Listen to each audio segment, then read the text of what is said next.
Mine. Red Bull gives you wings.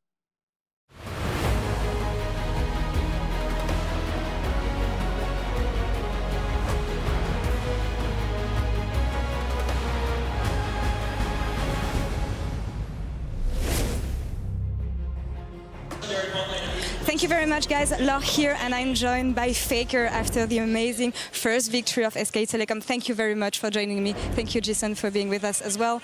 You are finally back on the big stage after missing out last year. How does it feel to be at Worlds again? 우선 승리 정말 축하드리고요. 인터뷰도 정말 감사드립니다. 작년에 롤드컵 무대를 밟지 못하셨는데 돌아오신 소감이 어떻게 되시나요?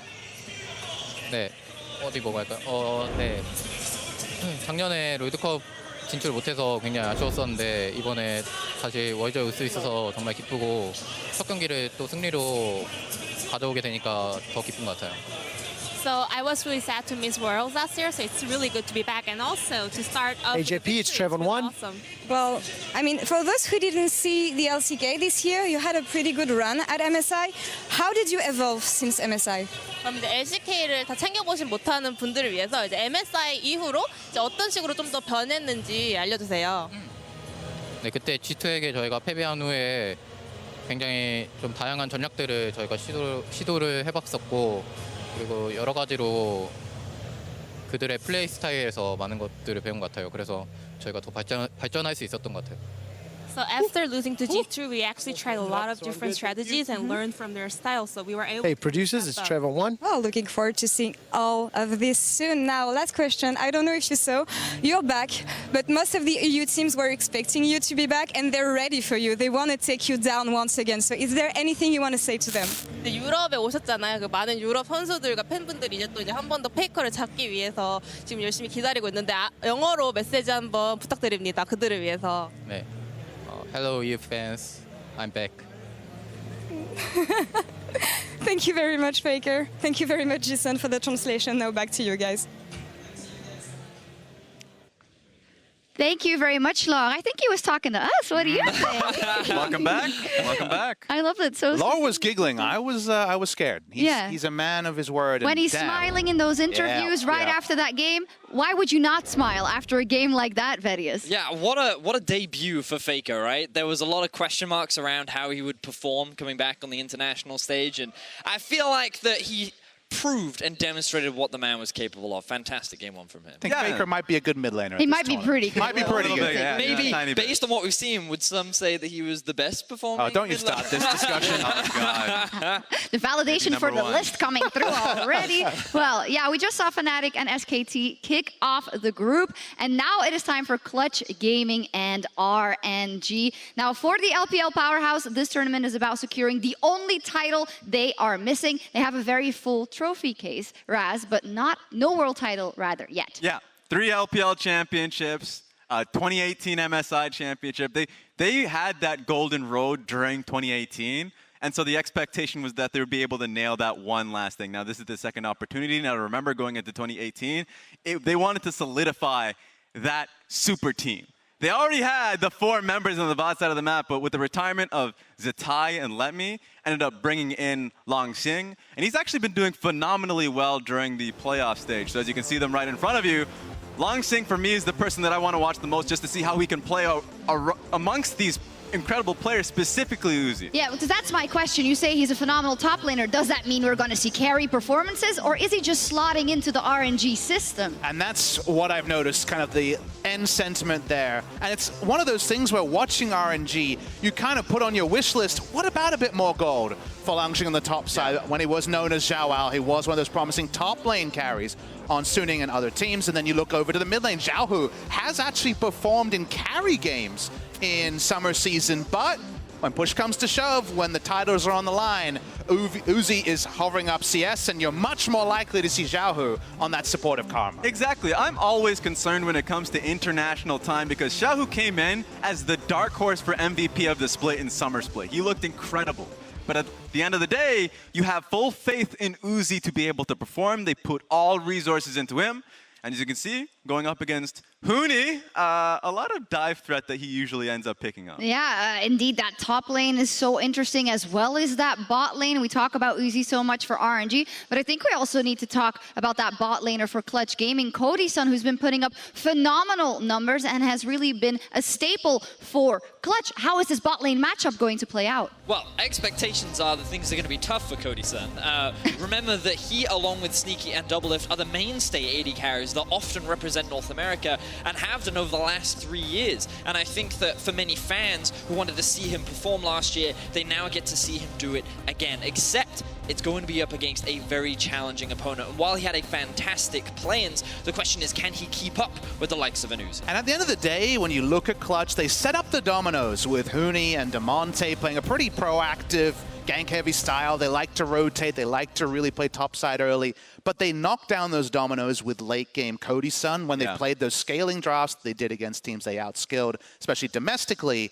Then they have Cody Sun close it out, and his KDA proves that. However, then you're opting into Uzi also getting to that late game with his huge gold lead. So I think they have to front load the winning here. I think they have to get a lot done through Huni and Damonte. Otherwise, you have to always bet on Uzi. He is a blue chip stock. And I feel that we saw a lot of that in the play-ins. As Papa was saying, against teams that were better than them, and even during the regular season of summer, when they were going up against opponents that they knew they were better than, they just went for scaling. They could rely on Cody Sun because of how reliable of an AD carry he was. But when going up against better opposition, when they took Team Liquid to 5 games, it was this skirmish-heavy play-through Huni style with a lot of early ganking from Lira. And going into today's matchup, that's what I would like to see from Clutch. You cannot assume that you are better than RNG, especially with the history and caliber of talent that is on this roster, and so it needs to come down to what we're seeing from the top lane. That's why it kind of reminds me of 2018 Worlds. The issues that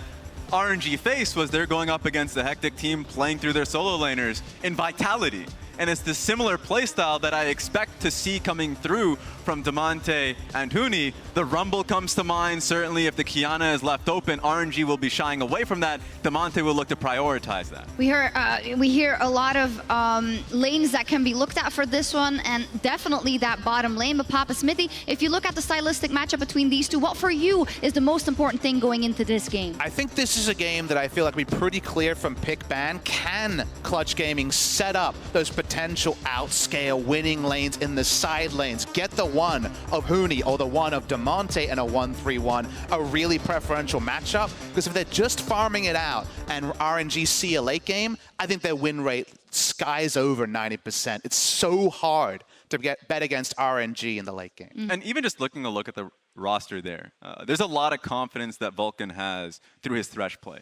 And so if we're kind of looking forward to a lot of those aggressive picks, skirmish options, then he's going to be somebody who's charging in straightforward, starting a lot of those plays. Yeah, what we do know, I'm sorry, go ahead. It's fine. One of the things that I think FPX did very well in the finals against RNG was they recognized how heavily Karsa focuses bot lane, and Tian would track and mitigate his early game pressure towards the bot side of the map, which means that if you're looking at this matchup, a lot of responsibility falls on junglers like Lira to be able to match the early game pressure and output that Karsa has, and that is a huge ask, which is a large part of why my expectations are low for Clutch, even if there is room for them to potentially upset. I think that's a great point, because when you look at RNG, they do exceptionally well early game, but I'm talking about very, very early game, because they get those lane advantages, especially bot, but they don't accelerate as fast as a team like FPX. So is that then the window? After those first 5 minutes, Clutch should make something happen? I think I'm definitely buying what you're saying. That's the reality here, is that RNG play the game almost infuriatingly to a very specific rubric. They'll keep following it down. They have solo laners who could carry, but they just never dare go that way, because in Mr. Uzi, we follow and trust. And that's just the reality of RNG. And so it has to be about destruction from the side of Clutch Gaming here, and it's just really about the scaling for RNG. And one of the terrifying things about RNG as a team is that even though you know what they're going to do, it's an open book. It doesn't mean that that's enough to stop them, because they are so talented at this style. They have refined it to a T that I have extremely high expectations of this team going forward in this tournament. We are very close to meeting the teams and getting into this game. Before we do, though, let's talk about stakes when we look at the composition of this group, because we talk about it so so often, the fact that you have the big names, the heavy hitters like SKT, like Fnatic, like RNG, and Clutch is in there, and you have that feeling that they might make that crazy run. And for me, in that context, this game is very, very important because what it would do to the confidence of Clutch and to the DNA of this group if they won is absolutely huge. Yeah, certainly. It sets the tone.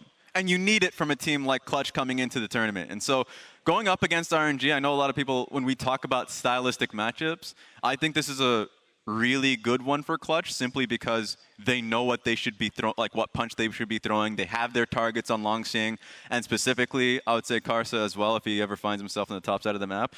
So if they come in strong, then great. A lot of North American pride suddenly starts to rise up. People like, even Team Liquid and Group D will start to feel fairly confident with the competition just based off that alone. Not many teams who have players like Huni, who of course have LCK, and then one, of course, famous in EOLCS back in the day. They have such a talented lineup in terms of raw power, and yet we're kind of selling them in this Group A as the team that's really not expected to go forward, that's kind of here to play spoiler. And that is something that makes sense given we're talking RNG, Fnatic, SKT, before any games have been played by Clutch on the main stage play in the group stage here. But how quickly that changes if they win here, right? You do have them as that outside bet when you're trying to kind of play the odds, but there's a world where Clutch Gaming starts something here and they're playing much more than spoiler in this group. When you look at all the groups, do you think they are the team most likely to make that upset run in these groups?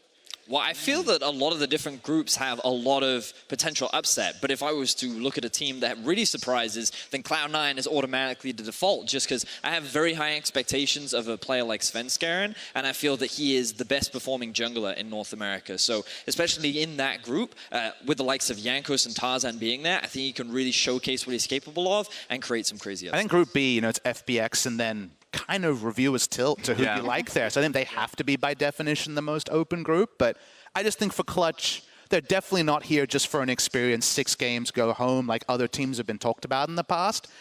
That's only decided kind of 4 games in if things are already mathematically against them. For now, I think we just have to watch this one and see, okay, RNG do have that face-up playbook. You do have the potential to play through lanes like Huni and Damonte. How does that look? Is today your day? And it might be the start of something beautiful. It might be not ready for game just quite yet. I do want to also hear about RNG because in the same vein, when we talk about Clutch as being possibly that upset team who could make a run, we talk a lot about SKT and Fnatic. Fnatic just lost to SKT. You talked about RNG and how there isn't that much pressure on their shoulders compared to other years, simply because IG are the world champions and a lot of people are looking at FPX. 100%, and I think that's working in their benefit. One of the things that they'll talk about a lot in interviews is the fact that the disappointment of 2018 was a lot about when they went into the tournament, they felt like it was on them to win or lose. So coming into this tournament, a lot more calm-minded. Yeah, but still a lot on their shoulders for RNG. But Clutch, they are the new wave from the LCS, but face a tough challenge against RNG. Let's see if they can pull off the upset. With the 2019 World Championship Group Stage underway, let's meet our next 2 contenders. Representing the LPL, the 2018 Mid-Season Invitational Champions, Royal Never Give Up!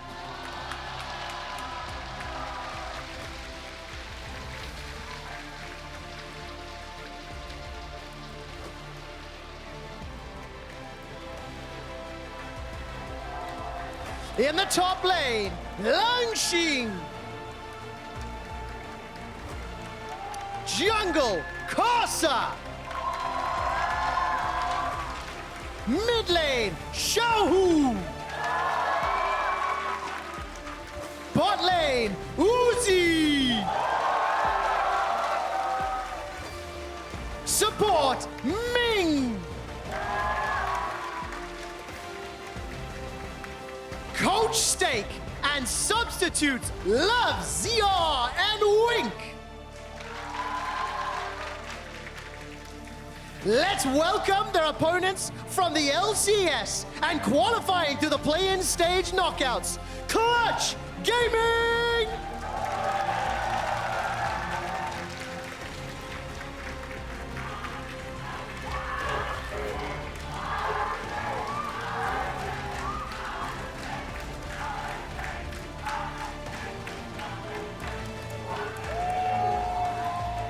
In the top lane, Huni.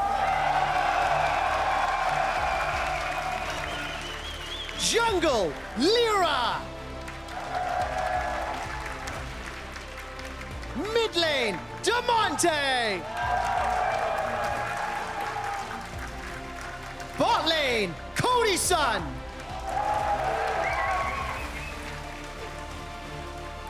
Support, Vulcan. Coach, think hard, and substitute Rodolph. One more time, give it up for Royal Never Give Up and Clutch Gaming.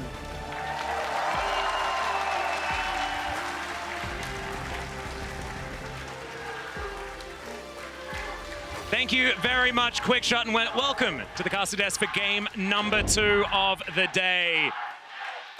The RNG fans are going nuts. The Clutch fans were going crazy for Huni, as everyone generally does. And is this as top versus bot lane as we're expecting? I'm going to start with you, Frost. What do you reckon? Are you implying that this is David versus Goliath, or like No, Uzi versus Huni? I'm Uzi versus Huni. Uzi versus Huni. I think that there is an argument to be made that this could be a cut map, where you do have Lira just running up to Huni, and you do have Karsa running down bot to Uzi. Now, that said, most people would say drafting a traditional bot lane across from Uzi Ming, probably not the greatest idea. So does that mean that Cody reaches for something like the Syndra, or does he actually do it? Because if you look at his KDA, if you look at his Plains performance, if you look at his ramp time, Cody Sun isn't really a slouch. Like, he's quietly flying under the radar He died as being 4 times in Plains. a very consistent bot times. laner. Yeah, a lot of people really underestimating Cody Sun. As I said, he comes into this tournament just behind Uzi as the second highest damage percentage shareholder of all players of the tournament. So the importance of Cody to this team cannot be, overstated. He is a very consistent damage output for them, and such a big part of them even being here today, getting through the play-in. So every member of this Clutch Gaming team has played a huge part in getting them here. They've got a very tall task going against RNG, one of the powerhouses of the tournament, but I have never seen an underdog team be more excited to be placed into the group of death. Oh, yeah. And you heard it on the analyst desk, a lot of is Clutch Gaming going to be the vitality of this year? And while that is technically a compliment, I kind of want to throw it away. I want Clutch to have their own moniker of being Clutch Gaming. The fact that when they came into this tournament, I, for one, was actually really excited for them. I think their playstyle is really cool. I love the rising stars like Damonte and Vulcan. And I think in play-ins particularly, Vulcan really stood out to me. Cody Sun had a great time down there, but Vulcan as a playmaking support, I'm excited to see what he can do across from Uzi and Ming. Well, now is going to be their chance as we get into Champion Select for our second game of the day. RNG will be on our blue side as the Rumble is going to be their first ban. Rumble being banned away quite a lot so far throughout the play-in stage, and the Kiana going to join him there as Pantheon and the Morgana going to be taken away on Clutch's side of the rift. Yeah, RNG definitely doing their research on Clutch Gaming. Kiana and Rumble, 2 biggest champions for this team. Of course, Huni's Rumble and Damonte's Kiana have been big team fight champions for this squad, and team fighting, explosive fights, 10 minutes into the game have been where they've gotten their wins. And likewise, Clutch Gaming taking away the Morgana from Ming. He's a phenomenal Morgana player, but it also then means that Uzi and Ming aren't going to get kind of 2 of their staple picks from the LPL, or picks that they can really do a lot of damage. It means that Clutch Gaming may actually have an avenue to attack or somehow counter the Xayah Rakan that's surely incoming. Well, we'll see whether it is going to be Rakan, but already the Xayah has been picked up. That's the Syndra we were talking about, and that could be the bottom lane locked in here for Clutch Gaming as we move immediately back over to RNG's side of that pick order. I do like the fact that they've given so much priority to Uzi's Xayah pick, because it feels right now, if you're going to play a standard AD carry, it's between theoretically Tristana, but mostly the Karsa and the Xayah. These 2, as far as late game carries, are really the ones to go to a world. And there has been a small adjustment to Xayah since we saw her played in the playoffs for most regions, and her cooldown of the ultimate was nerfed, as well as a little bit of the armor off the champion. We know that in the hands of Uzi, though, coming into this tournament, biggest CS difference, very, very powerful laner. So let's see how he does handle it. Already, we have a lot revealed to us. The fact that that is going to be a Syndra of the mid lane, and instead it's Cody Sun and Vulcan taking the Lucian Rakan down there. So a lot of firepower. Too far. That is true. Huni's in this game. Exactly right. Damonte could also be picking up that Lucian. Certainly a lot of flexibility still available. I think I agree with you, Frosco, as far as that being the assumed place that it's going, but on this patch, you never really can tell until the very last second, and last game certainly proved that for us, and we might have those shenanigans once again as the Kayle, of course, locked in on RNG's side, and as far as Uzi is concerned, could you imagine, like, a champion that's I'm going to say that it is not Uzi, even though we have just seen a bottom lane Kayle. Kayle, right now, for pro players, has played a lot in the mid lane as well as top lane. Wondering where to put a Xayah if there's a Kayle in the bottom lane, but you can get excited about these sorts of things. Let's get back to the jungler focus here, though. They take out both Rek'Sai and Jarvan, the AD threats that you're wanting, on the side of Clutch Gaming, for Lira to have some early impact. Another thing that people have criticized for Clutch, though, is Lira's reliancy on the Elise as well as Skarner.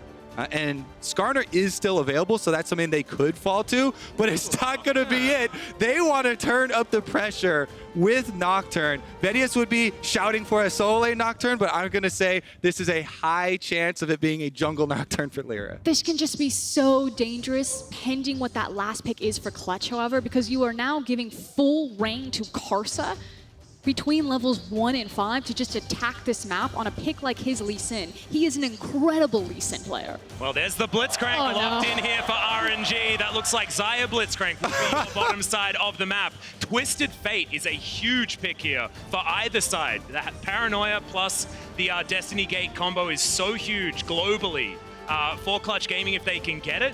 It is going to be Renekton considered here by RNG, though. They did have an opportunity to pick away that TF if they wanted him.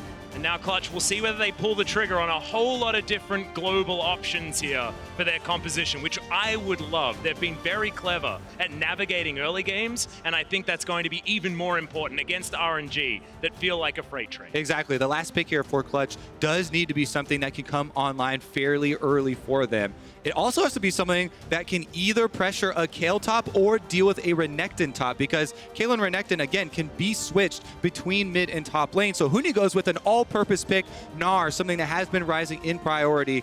Gnar is very good at being flexible as far as lane phase. You can play up and aggressively, or you can try and sit back in mini form, throw the boomerangs for CS. So it does give them a few more options and opens them up, even if there are a lot of flexes here from RNG. But now that we have a look at both of these compositions, on Clutch Gaming side, it is very much about kind of that level and 2-item power spike. Things like the level 9 from the Syndra, like the first 2 completed items for the Lucian, first completed item for Nocturne, that's their window of power. That's when they want to attack. Whereas RNG have excellent bridging tools in the Renekton and Lee Sin, and then amazing scaling options in Kayle and Xayah. If this game goes the distance, RNG's composition should just muscle out. There is some really, really intense strategy that needs to be used by Clutch Gaming in this game, because Kayle, if you group up as 5 and you Nocturne into that team that has Kayle, you are useless. However, if you Nocturne ult to split the enemy team up so that Kayle has no one in range for the ultimate, then Nocturne becomes the big counter. It's all about champion positioning here and how they set up the fights. Yeah, and it's also about bridging towards that carry potential out of RNG. I want to see Karsa spend a little bit more time than he otherwise would towards the top side of the map, creating a monster out of this Renekton as we get into game 2 of the group stage. RNG taking on Clutch. And I personally don't really know what to expect from this game. I loved watching Clutch. I thought that it was going to be harder for them in their play-ins best of 5, but they 3-0'd like it was nothing against Royal Youth. Can they now take that form into RNG is the question. And we'll be able to find out right now as we hit the rift. RNG on blue, Xiaohu already in the mid lane, up against Damonte. And we already had Lira place the defensive ward in the tri-brush, so you can see at the top. Then go back, he's going to change his trinket there over to the sweeper. And we'll see if there's any sort of early invade. I doubt it with these team compositions, though. Usually when you see a Blitzcrank, you think, solo queue, everyone rush into the brush to try and get a level 1 kill. But that's not going to be what RNG are looking for in this game, given the champions. But he did have a little bit of an adjustment. I mean, that rocket grab a little bit longer now was sort of like taken down a little bit. A couple of pegs were knocked out of it, but it is still pretty ridiculous. And some of the grabs you can go for earlier when it comes to these neutral objectives can be a little bit frustrating. So we'll see whether RNG go for anything a bit crazy. So far, not going to be happening as Ming has done exactly what you were talking about and switched over to that sweeper after placing his ward. I mean, it's super exciting anytime there's a blitz in the game, but for one, it's the fact that it's Ming's blitz. This guy and the other two supports that the LPL have sent, I think are just incredible. International, world class, probably the 3 best supports out of the collective region have been sent to this tournament. So all my eyes are on Ming and how devastating he can be with that pull. Well, laning phase is now upon us. The bottom side of the map is going to be a focus, especially if you're an RNG fan watching Uzi skate around the Rift on his AD carry of choice has always been a beautiful thing to watch, as already Vulcan's diving on forward. Cody Sun with the piercing light, pretty strong, as Ming with the aftershock is going to keep himself alive. So relatively even trade between the two. Definitely an exciting bottom lane, right? This is Cody Sun trying to return to the world stage, make up for one of the big plays that had him exit and has plagued him for so long, versus Uzi, the best AD carry for so long. And they're trying to abuse the 3 armor reduction that Xayah got in the lane phase, picking the Lucian into it, trying to go for those trades, not backing down from Uzi and Ming. I also think it's really important for Clutch that they're able to attack in their lanes, having things like a Syndra, like a Lucian, like a Gnar, because they need to create space for Lira. And like you said, Kobe, during draft select, if you really were going to try to target a weakness on CG, a lot of eyes have been looking on Lira. So it's about, can Clutch protect him till he gets to that level 6, and then start opening up opportunities and plays. But that does mean that Karsa should have the first punch. Yep, this is pretty understandable. Karsa making his way down as there's the relentless pursuit, and Cody gets out of the way of the rocket grab. Top lane, bit of a battle here as Langx fighting onto Huni. A lot of damage, but in the meantime, in the mid lane, Damonte completely out of mana. Xiaohu trying to chase him down. He should be able to. The next slow will be available relatively soon. Both of them holding flashes as Damonte's moving towards Lira. The flash comes in. Xiaohu gets the wall. Now Lira's in there. The fear is going to proc. It's one more. No, it's not enough. First blood baited so beautifully from Damonte. Guess what time it is? It's Tanner time, Kobe!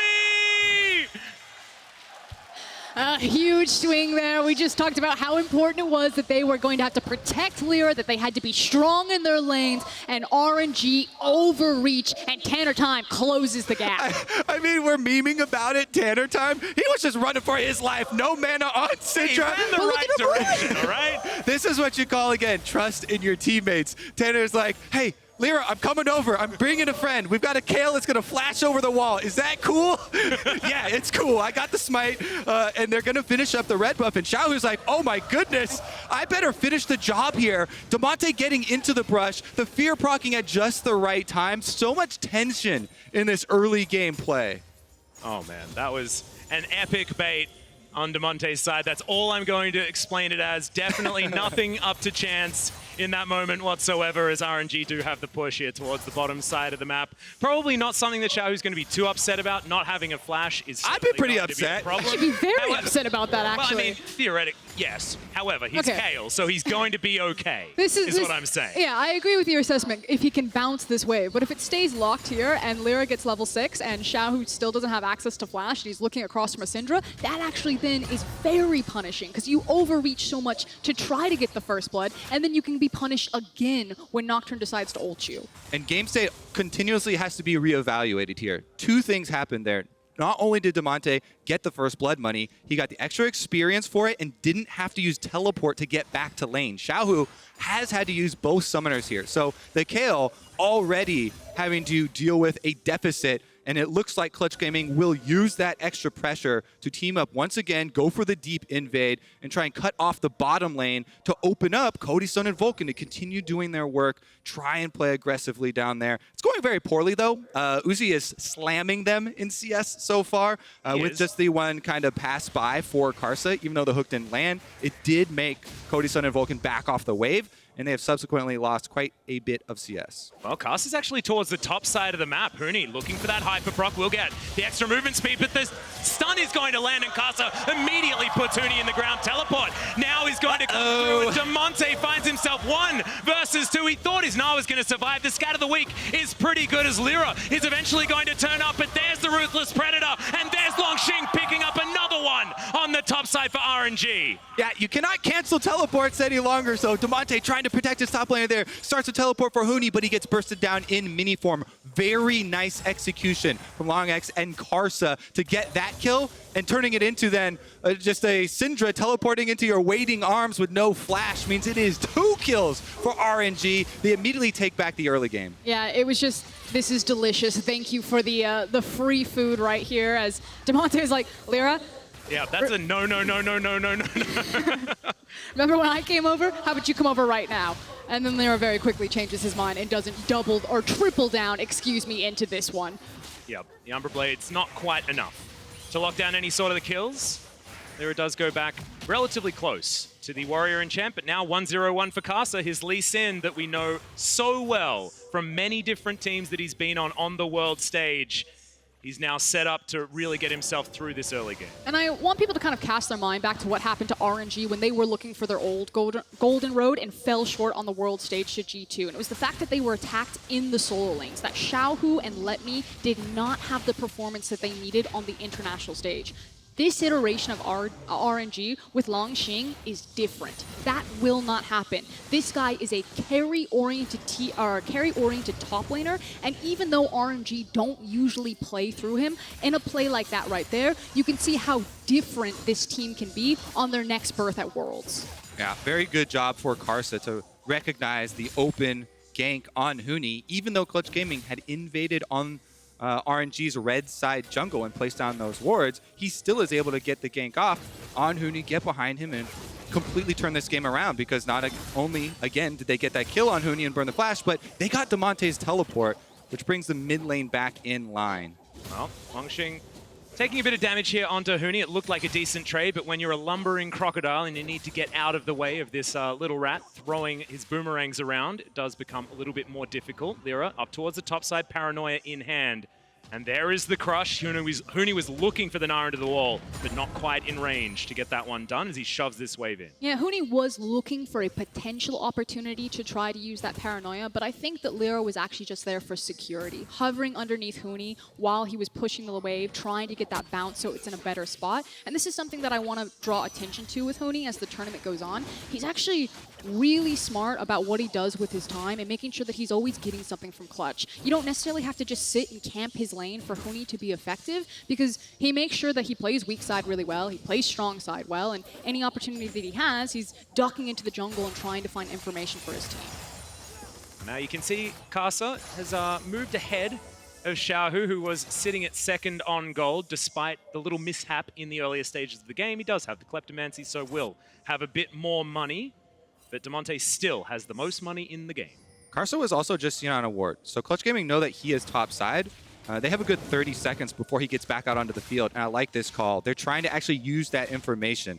Let me point it out for you. There was a ward right here on Gromp that saw Karsa, and he subsequently put down the control ward, but Clutch will use that information to try and start up the dragon. Bottom lane is going to have something to say about it, though. Yeah, and there are teleports from RNG, so if they really want to force this, they can be there. Yep, Xiaohu's is just about to come back up as Ming knows exactly what's happening here. There's the grand entrance, but Ming does proc his Aftershock and isn't going to get taken down too low. Great double stun with that Scatter the Weak as Cody Sun as well, with his culling into the backside of Uzi, takes him down to below half, and Clutch, they take away the Mountain Drake, and they have life leads in multiple lanes. Yeah, it was definitely a very high-value culling right there for a lot of harassment, but it should also be noted that Nocturne... Oh! There's the rocket grab as Vulcan in trouble. The Blade Caller, is it going to be enough? He's burning the last tick, and Ming picks up the kill onto Vulcan. The third for RNG, and Ming is able to slink away as, Karsa's down there. Dominus has been popped, though, as in goes the Paranoia. They're trying to take him down. It's one more auto.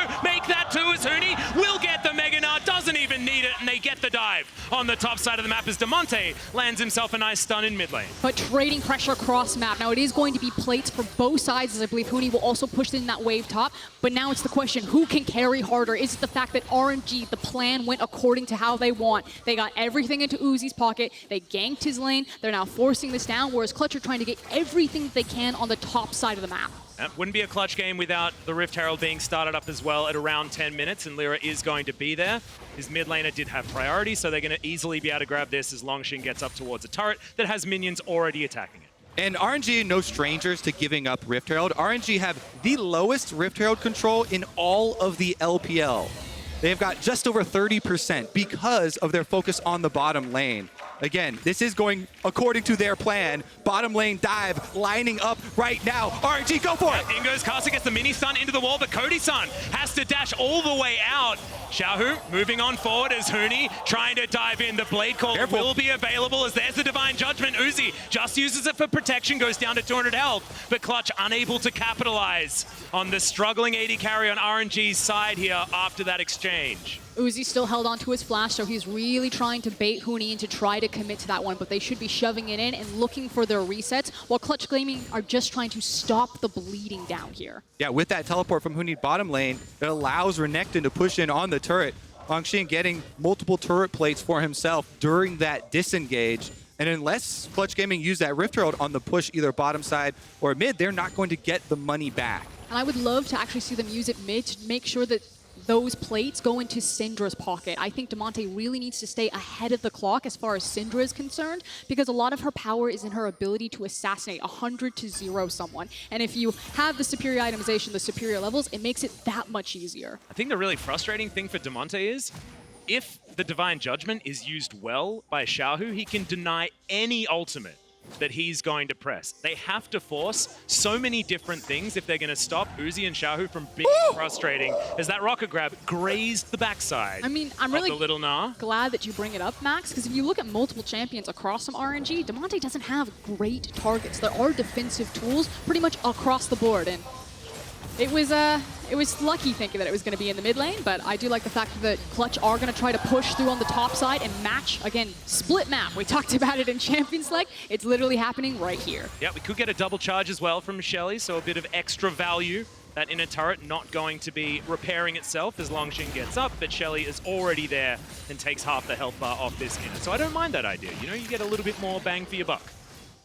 All right, as the map starts to open up with these towers going down, we'll take a look at the next Paranoia usage from Lira, because this becomes incredibly important. You guys are referencing this Kayle ultimate over and over, and it's so big for the team fights, but Clutch need to take advantage while the team is split. That is the whole point, of this setup that they've drafted themselves. In order to do that, you have to continue to push out these side lanes, continue to apply pressure and open up targets for that ultimate usage.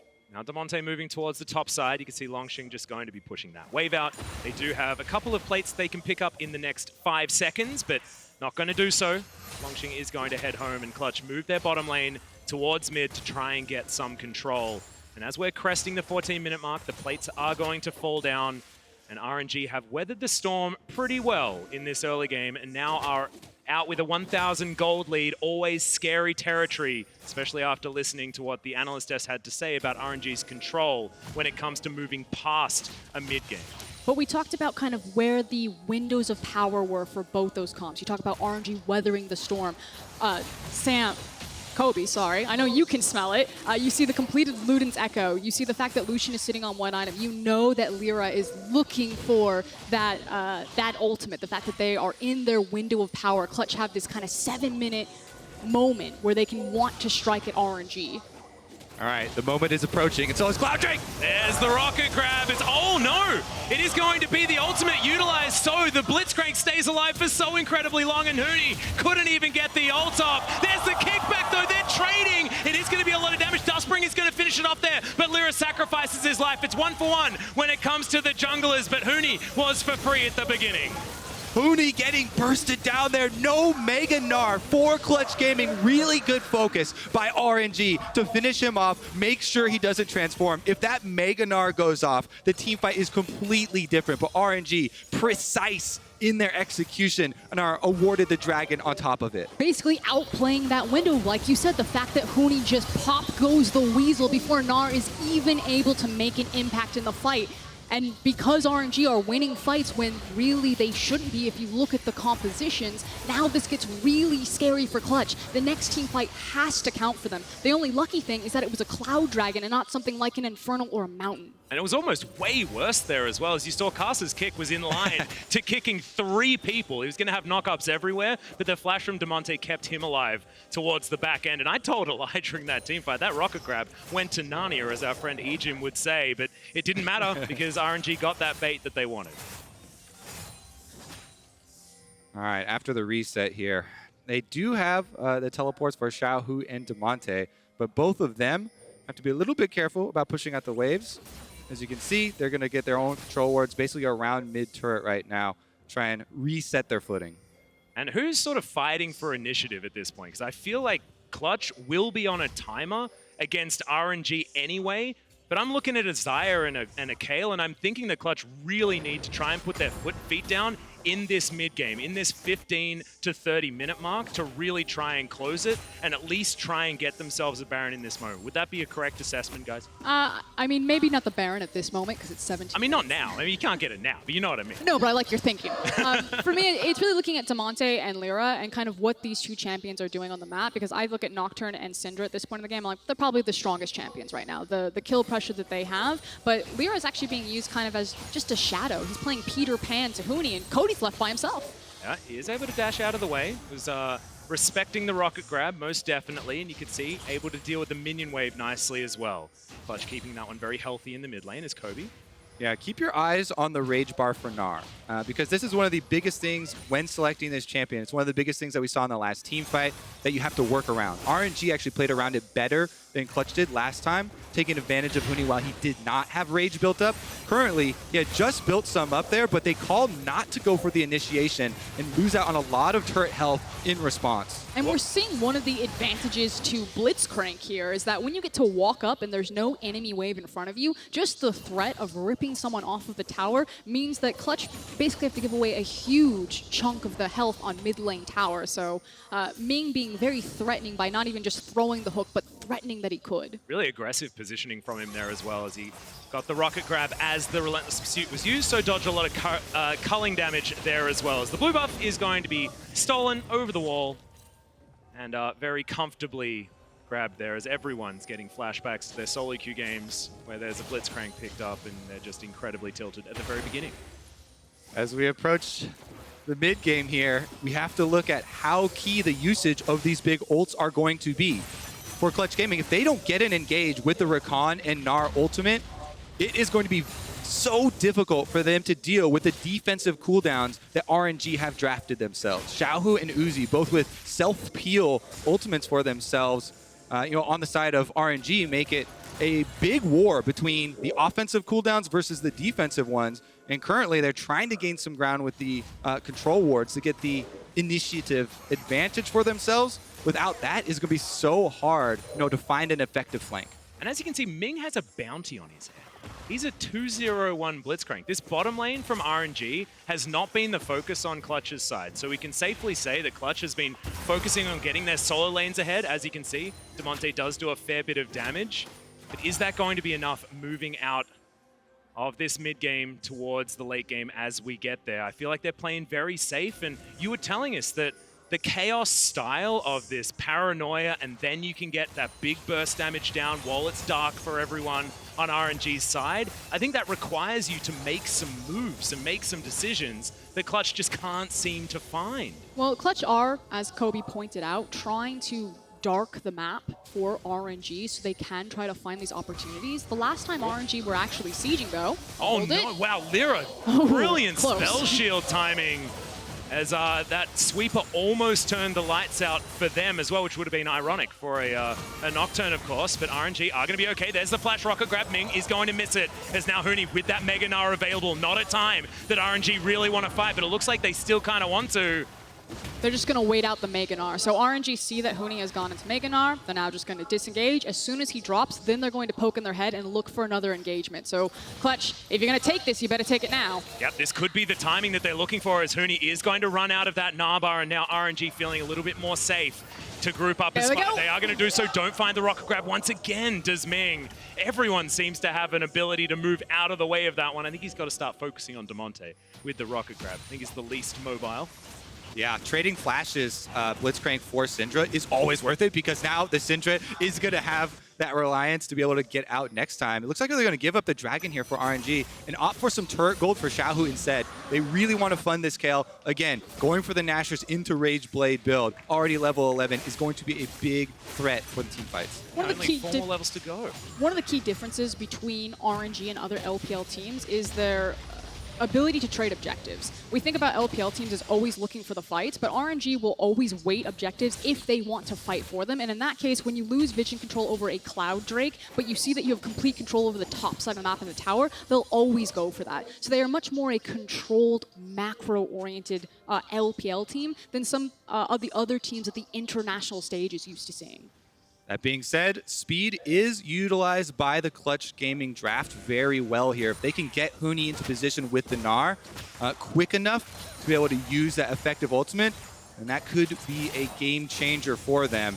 Still though, RNG continue to stack up that gold. They continue to move ahead, and their scaling is getting so difficult to deal with. The Rage Blade now completed for Xiaohu on Kayle. So the big scary moment for Clutch fans is when Uzi completes third item, and of course Kayle is level 16. So that window is getting very close to shutting, and you can almost feel kind of the desperation coming from Clutch as they are trying to problem solve how to get a foot back in this game. Because so far, they've been stalled out for a very long time by RNG. Ming gonna just keep throwing out hooks as well. Blitzcrank, there's not cooldown. Yeah, there's not a big downside to continue to move up and throw out hooks. And that's all that RNG need, is one good one to land to force the engagement. And now RNG clearing out the vision around this Baron pit. And Clutch, I was about to say that they had done a decent job getting those wards in there, but like a cycle that just keeps on repeating so far, it's RNG that get in there and they make the map dark yet again. And now Clutch sort of relegated to hanging around in this mid lane, and there's the silence, but not going to quite be there on the rocket grab. Excellent combo there, not to throw the Q first, but instead try to tag with the silence to make sure that Rakan couldn't move out of the way. And just by the hair on his chin, Vulcan gets out of that one. His chinny chin, you might say. Clutch, oh, these rocket grabs are getting so frightening for Clutch fans, but it is not many of them landing. Yeah, it's funny because you can dodge 20 rocket grabs in a row, but if you get pulled by one that gives up the Baron fight for your team, then it's all tears. I also want to point out, as we continue in this tournament, another thing that RNG are much better at than other LPL teams is their vision denial game. Not just placing the vision, but making sure that when they move into an area that they're bringing the control wards and they're making that map dark. We've talked about it a couple of different times throughout this game, but it's something to keep track of as we go further into the tournament, and why champions like Blitzcrank and champions that can create other pick potential, like if they got their hands on a Syndra or even Xiaohu's famous Zoe, is so devastating for them because they can use it to such effectiveness around Fog of War. Excellent point, just shown by Damonte's movement. Him on Syndra, he couldn't move up past here, but here we go. Yep, there's the paranoia as the rocket grab is going to come in. That's going to proc the aftershock, but it's not going to be enough. The shutdown comes in onto Ming, but now Uzi is kiting Huni around, dodges one of those boomerangs, and now Karsa, can he get into the backline? He dives on him with the safeguard. There's the kickback onto Cody Sun, slowed down and destroyed by Langx as the Crocodile is still going to survive, but it's still a 4v4. Damonte gets the scat of the week, but it looks like Clutch have made it out. All right, is that going to be a big turn here? Because they got the exchange kill, Cody Sun for Ming, it looks like nobody going to take any objectives afterwards, and Clutch will walk away. They would really want to try and use this brief moment of respite to try and clear out some of the vision around Baron, because that is where RNG are going to continue to pull them back to. As we take another look at this one, Clutch thought that they had their moment. They went into darkness into Fog of War. Yes, they do pick up the kill, the shutdown there for Damonte. That's going to feel good, but here comes the turnaround TP from Langx. Yeah, Vulcan does want to get there as early as possible to try and get the charm as soon as he gets in. The Kayle ultimate, actually pretty good knockback from Damonte to push Langx back for a while, but he's able to get back in with the flash there. And then Xiaohu has stacked up Rage Blade, so he's able to chase off Huni's. Can't charge up the Rage for Gnar. Important summoners, though, of course, that Cody Sun is now working without his flash, whereas Uzi has his. So the next time that team fight comes around, he has to play it picture perfect. Now, this said, Damonte finally does have his flash, so maybe Syndra can try to cover that difference by being much more aggressive in her positioning in these fights. Also, if you look at the inventories right now, one of the biggest things to keep track of are stopwatches, and RNG have 3 stopwatches selected for themselves, whereas there's no more stasis available for Clutch. It's going to be very difficult for them to actually navigate those windows.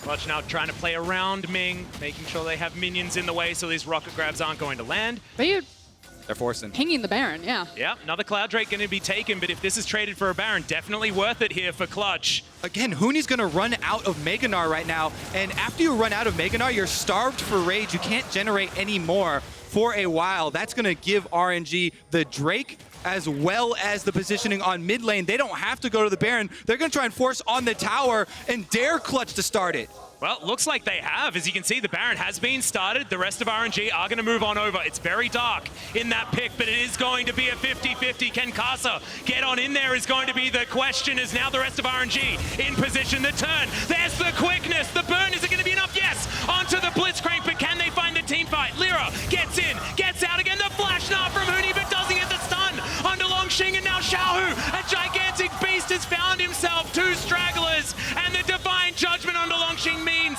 it's an immortal crocodile for RNG. The team fight looks beautiful so far, and Clutch are just running for the hills. The Q, the Sonic Wave is enough to take down the Nocturne. Now RNG could have their try at the Baron. It looked like a brief moment of hope for Clutch Gaming, but RNG got in the middle of that team fight and ripped Clutch from the inside out right there, and everyone was left running for the hills. It's now RNG on the Baron.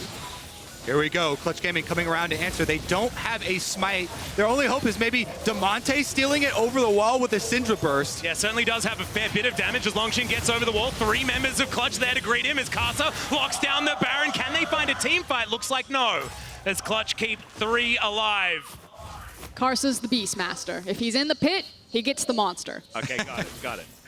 Is able to land that smite. I think, Frost, the moment that the hope for Clutch Gaming in that team fight comes crashing down is when Huni flash Gnar ults onto only Langx.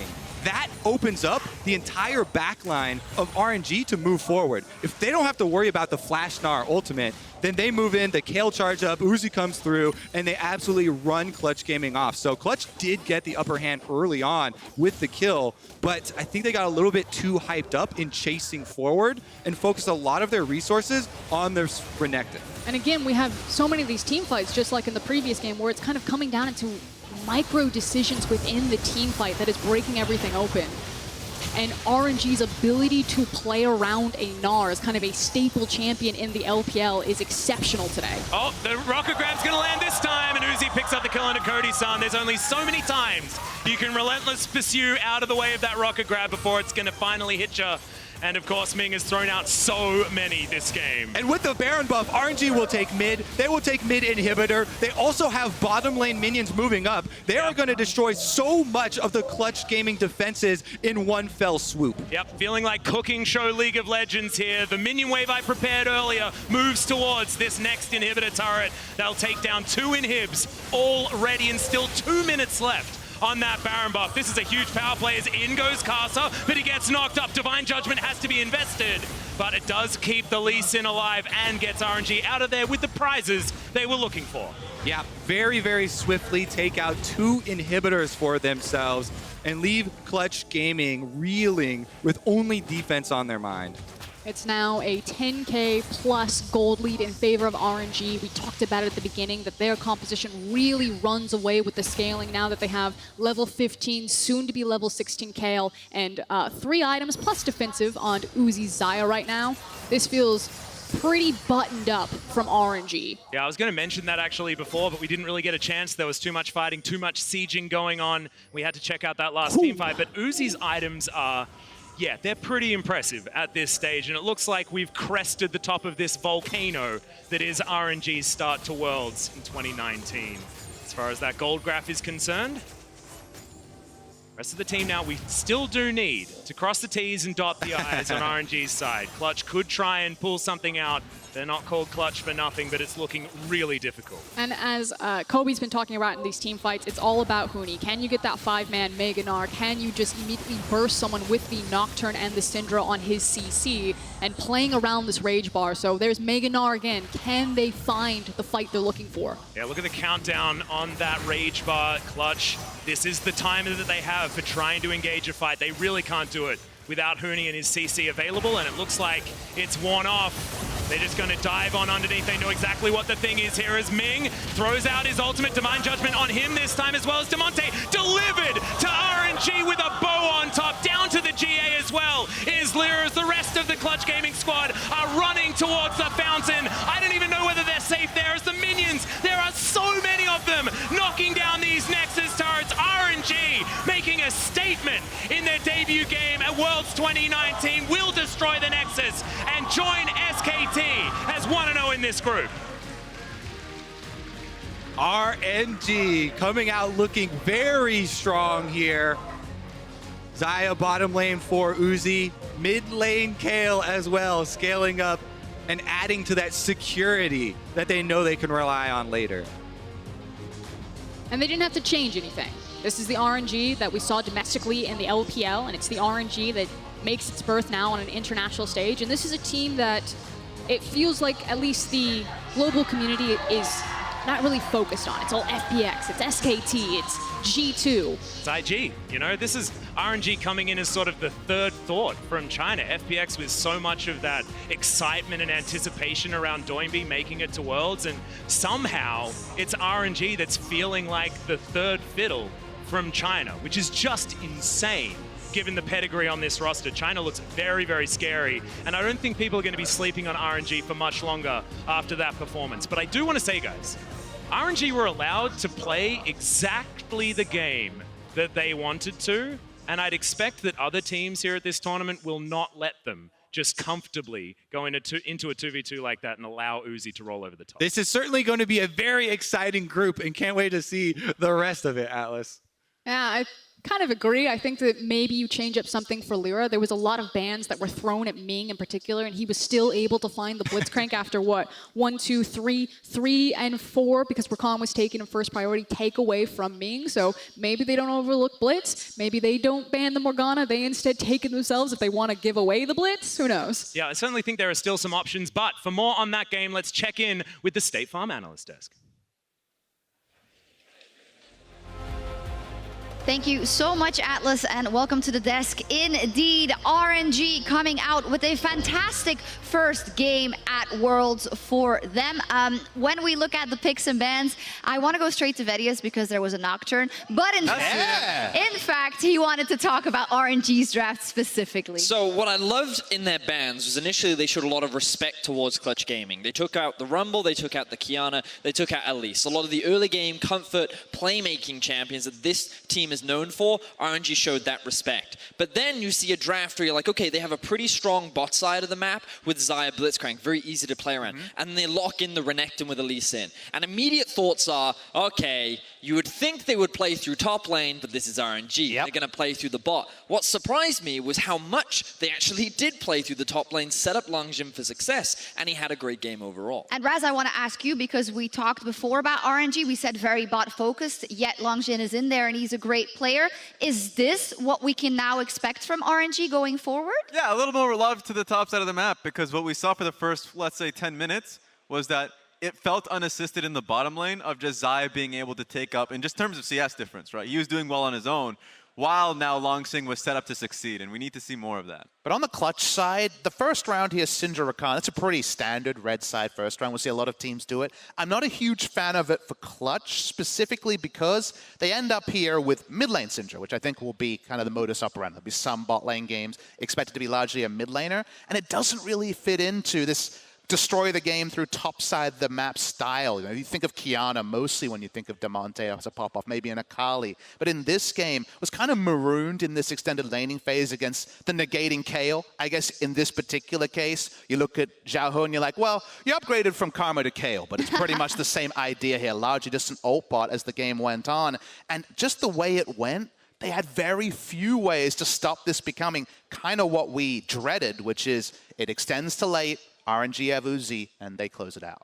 Yeah, I feel like that when you're going for a Lucian Rakan, that is a lane that you want to invest in and play around. But we actually saw Lira spending a lot more of his time around the top side. And I know that what we said in the pre-game was you want to try and play through Huni, try and set him up for succeed. But on the Gnar, that's not the kind of champion that you carry on. If you're putting all your eggs on the Lucian basket and you're going to rely on Cody Sun to get ahead, then you have to invest in him. Otherwise, it's not going to pay off. And we rarely saw Langx towards the bottom side. We didn't see Cody Sun and Vulcan enabled. And Uzi just did what he always does and somehow found a 50 CS lead at the end of the game. It wasn't all bad. We're gonna go through some of the beats of the game because the start was actually very Oh, no, don't show that. for Clutch Gaming. I want to see this replay again because everything about this is so interesting. Lira, help me! Lira faking it out.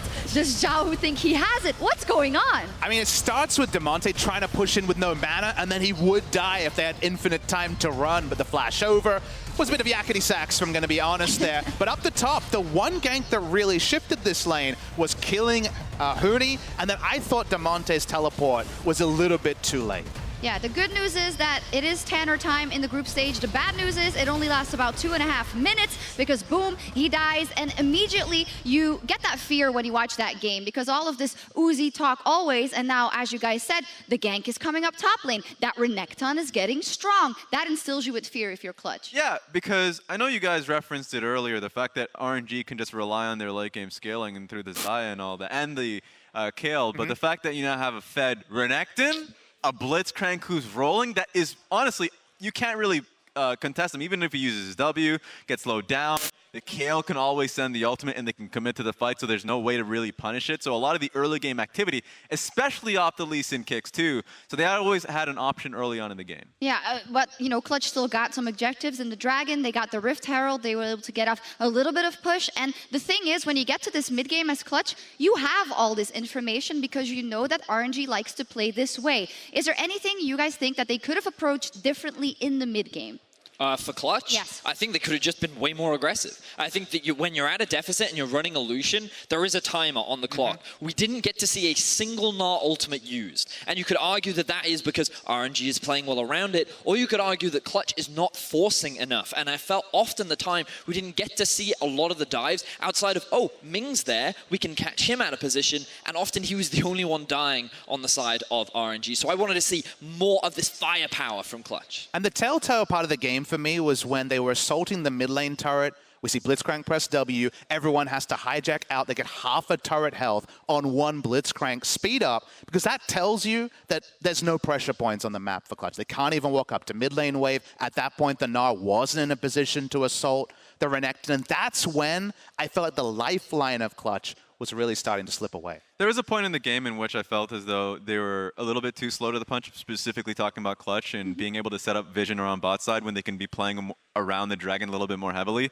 And so the fact that RNG was able to match them, it turned into an ARAM a little bit, and you're dealing with a Blitzcrank that you can't really punish, then you're facing what is the strength of RNG. So timings, I think, were important here. Yeah, overall, when we look at this, are we disappointed in Clutch? I think it's very hard to say because they had a very tall order here, especially with RNG coming into that early game quite strong. So what kind of conclusions do we need to pull from this? What I would like to see them, just in terms of pick ban, do is give Damonte something that can exit lane that, hey, if the laning phase 1v1 isn't doing it for you, can take over games elsewhere, like in Akali, for example, because he felt very muted in this game. Marooned, couldn't really jump places, was second to a lot of plays, and that just meant that it was really only Huni as a pressure valve. And I feel like that when we really saw Clutch attempt it was in this big mid-game fight where RNG were able to answer back with the teleport. And I felt like that once that play came in, it became a lot harder for Clutch to be able to answer back into the game. It definitely was. We're also going to take a look at the Baron because even though it looked to go either way in a lot of those mid-game fights. Still, you always felt that maybe there was a chance for Clutch. This is the Axe What's Your Move replay for the Baron fight that sealed the deal for Clutch. I just love the comp for RNG simply because, once again, as I had mentioned, they can always utilize the Kayle, especially once she joined in, to just kind of block you from making a play. It was a nice play from Huni, but once Kayle ended up joining the fight, it was lights out. I think what we also got to see here was just the raw skill that LPL teams have when it comes to team fighting. Something that you always accredit that region for is their ability to play 5v5. And even with a man down, their positioning is great. The way they group up is great. The way they utilize their skills is just so good because of how competitive their region is overall when it comes to team fighting. And so when you find yourselves in those situations, you've got to be confident or have a big lead. Otherwise, that's going to be the result. And to your point, Vedi, just looking back at that replay, the spacing to ensure there was no real target for the Gnar ultimate, the fact that Kayle was able to speed up Xayah towards the end. Yes. Their spacing's there, that was Lambs to the slaughter, and they knew well ahead of the Baron being started that the turn was going to be what they were looking for, and they gave them nothing on the turn. Fantastic game from RNG. Their first game here in the group stage was a win. Let's see what Ming has to say after that one. Welcome back, guys. Laure here, and joining me right now is Ming after the great first victory of RNG. Thank you very much for joining me. What makes you the most happy about being back at Worlds? 首先恭喜你们赢下第一场这个全球总决赛的比赛。那你可以说一下你自己回到这个赛场上最开心的是什么事情吗？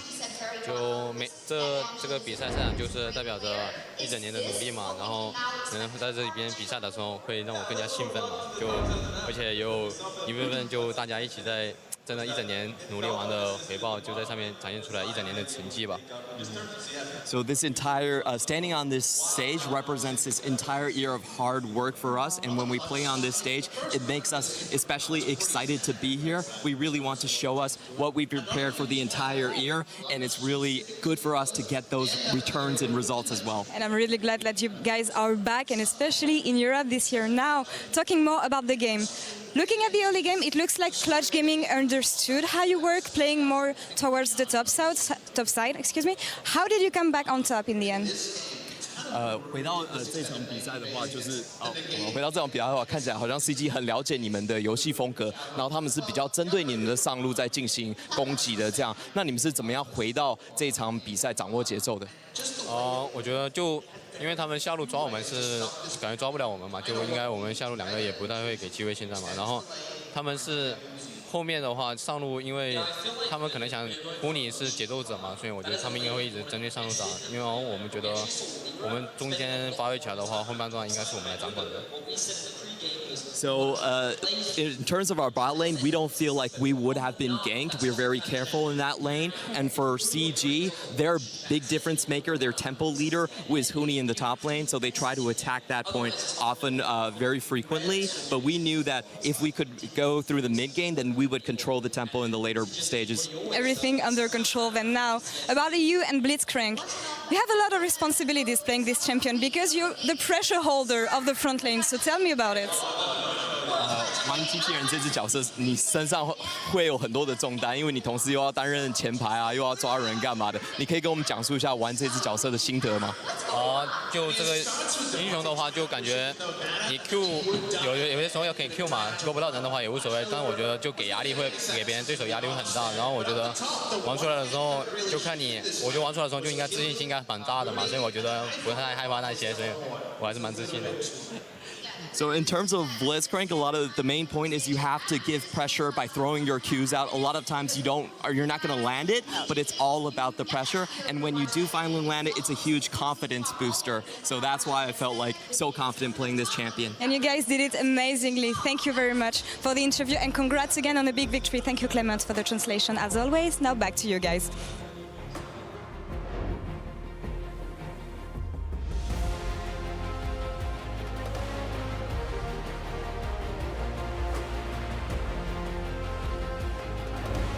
Flash comes in, Xiaohu gets on the wall, now Lira's in there, the fear is going to proc, it's one more, no it's not enough! The Blitzcrank stays alive for so incredibly long, and Huni couldn't even get the ult off. There's the kickback though, they're trading, it is going to be a lot of damage, Dustbring is going to finish it off there. One of those boomerangs, and now Karsa, can he get it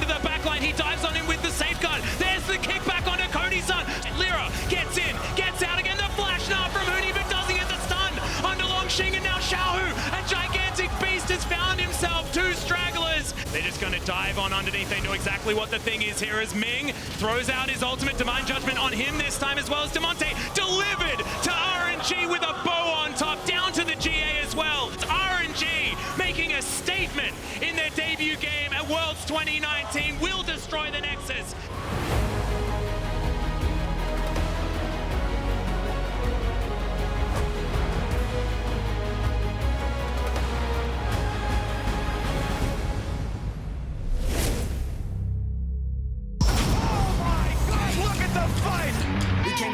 We came to win. We lost before, but never again. Back on our grind, you know what it is. We gotta win.